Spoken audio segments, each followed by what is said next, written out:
eu já estive na pele dos pedreiros, dos serventes. Eu já passei por... Humilhação? Eu não sei, cara.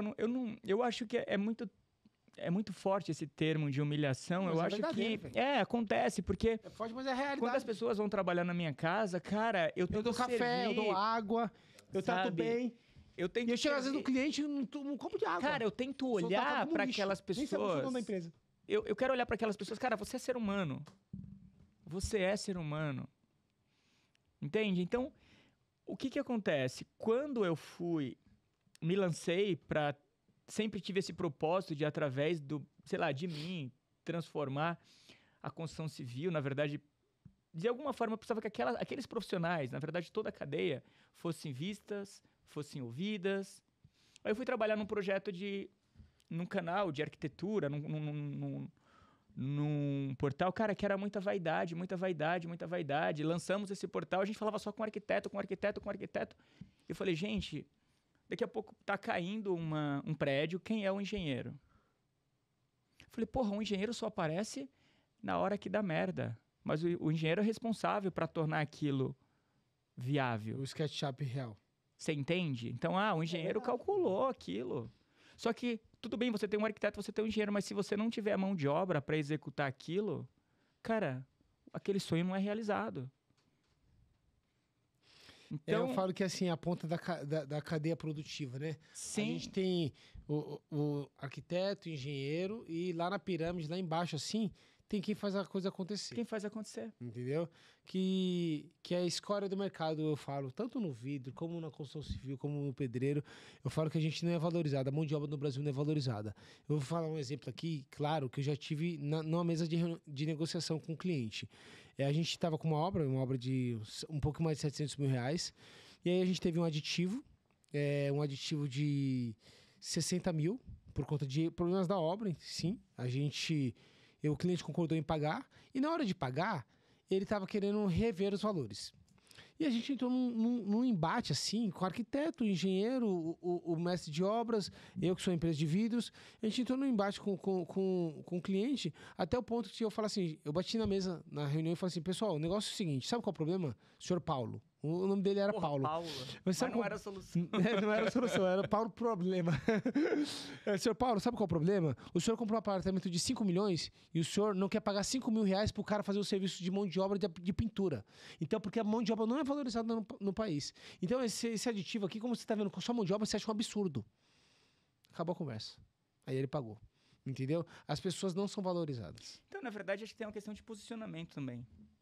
Porque muitas vezes aquele cara que está comprando um apartamento de 5, 10 milhões e ele acha caro pagar 5 mil, por exemplo, para pintar um cômodo, ele acha que é simples.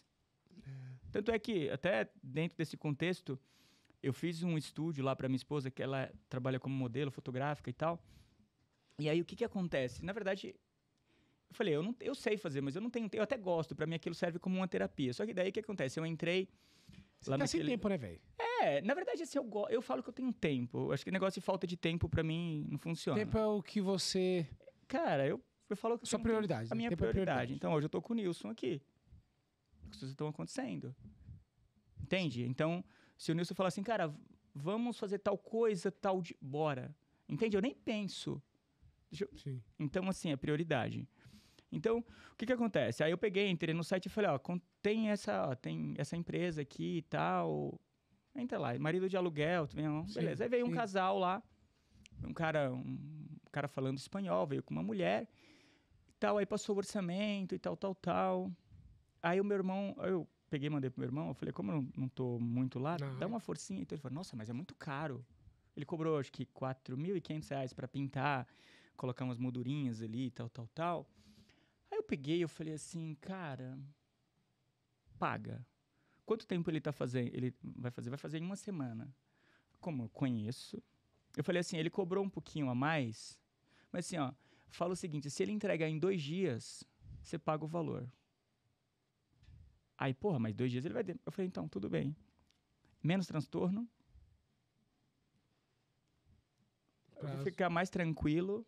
e tal. Então, o que acontece na maioria das pessoas, igual a que aconteceu comigo no passado?